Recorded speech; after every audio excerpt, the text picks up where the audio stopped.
बिहार के माटी में एक जादू है। वो जादू जो आपको हर बार चौंका देता है। जब जब किसी को लगता है कि वो बिहार को पढ़ लिया है, बिहार को समझ लिया है या बिहार की नब्ज को पकड़ लिया है, तब तब बिहार मुस्कुरा के कहता है, हे बाबू, ये बिहार है। इतने आसानी से बिहार और बिहारी को कैसे प्रेडिक्ट कर सकते हैं जी? बिहार में एक ही चीज है जिसे आप प्रेडिक्ट कर सकते हैं। जहां होंगे नीतीश कुमार, उसी गठबंधन का बन जाएगा सरकार। बाकी कुछ प्रेडिक्टेबल नहीं है। देखिए ना, इस बार भी यही हुआ। छपरा से पटना तक छप्पर फाड़ के उठ पड़ा। एनडीए वालों ने रिकॉर्ड तोड़ दिया। एग्जिट पोल वाला माथा पकड़ के बोल रहा है, हे प्रभु, हे प्रभु, हे हरि राम कृष्ण जगन्नाथ प्रेमानंद, ये क्या हुआ? मोदी जी कह रहे हैं गमछा। गमछा उतरा नहीं, गमछा उड़ रहा है। एनडीए गठबंधन की सीट को देखकर मानो तेजस्वी बाबू भी कह रहे हों, इतना भी सीट होता है जी। पिछली बार हमने टॉप किया था, तब भी इतने सीट नहीं आए थे, और ये लोगों को इतना सीट मिल गया जी। पॉसिबल है, पॉसिबल है।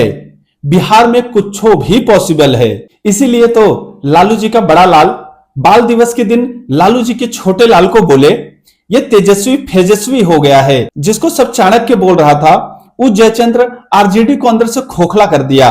नीतीश कुमार के नेतृत्व में एनडीए वालों ने खेला कर दिया। वैसे खेला तो हुआ है। नीतीश बाबू को जब जब किसी ने विदा किया है, नीतीश बाबू ने भी खेला किया है।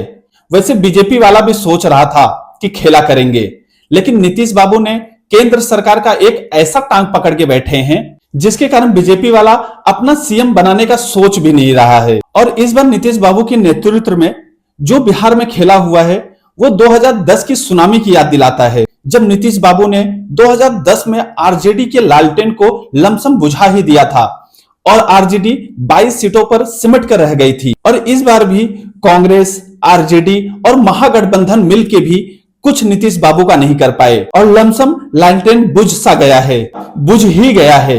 इतना वोट मिला, इतना वोट मिला, जैसा जनता भी एक सुर में कह रही हो, जब नीतीश बाबू ने उजाला कर ही दिया है तो हमको लालटेन की क्या जरूरत है कौन जरूरत? मतलब बिजली का जमाना है ना जी। और उधर पीके बाबू, उनकी तो दुनिया ही जैसे उजड़ सी गई है। पिछले 2 सालों से मेहनत कर रहे थे, उन्होंने मुद्दे भी अच्छे उठाए थे। ऐसे ही मुद्दे चुनाव में उठने भी चाहिए, लेकिन लगता है उनका कॉन्फिडेंस ही उन्हें ले डूबा। खुद तो डूबे ही डूबे, लेकिन की पार्टी ने 240 सीटों पर चुनाव लड़ा और जहां जहां चुनाव लड़ा वहां वहां आरजेडी को डुबा दिया। इसीलिए तो लोग कह रहे हैं कोई इतना भी बुरा हो सकता है जी। लेकिन एनडीए वाले सब खुश हैं, सब लड्डू और गानों पर नाच रहे हैं। नीतीश बाबू 10वीं बार मुख्यमंत्री बनने वाले हैं और नीतीश बाबू अपने आप में एक किताब हैं। जितने पन्ने खोलो उतने नए नीतीश बाबू आपको मिलेंगे।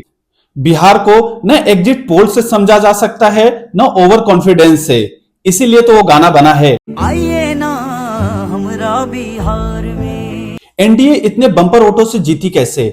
एग्जिट पोल एक्सपर्ट और नेताओं को भी ये सोच में डाल दिया है कि इतने सीट आई कैसे। आखिरकार ऐसे वो कौन से मुद्दे हैं जो एनडीए वालों ने तो समझा लिया, लेकिन आरजेडी और महागठबंधन वाले जनता तक अपनी बात नहीं पहुंचा पाए। आइए हम जानते हैं कि एनडीए के तूफान में आरजेडी का लालटेन कैसे बुझ गया। जिस बीजेपी ने 2024 के लोकसभा चुनाव में 400 पार का नारा दिया था, उसे 240 सीटों पर सिमटना पड़ा, जिसके बाद बीजेपी ने अपने आप को दोबारा खड़ा कर लिया। 2024 के लोकसभा चुनाव में बीजेपी को जहां जहां कम वोट मिले थे, अब वो वहीं वहीं बंपर जीत पा रही है।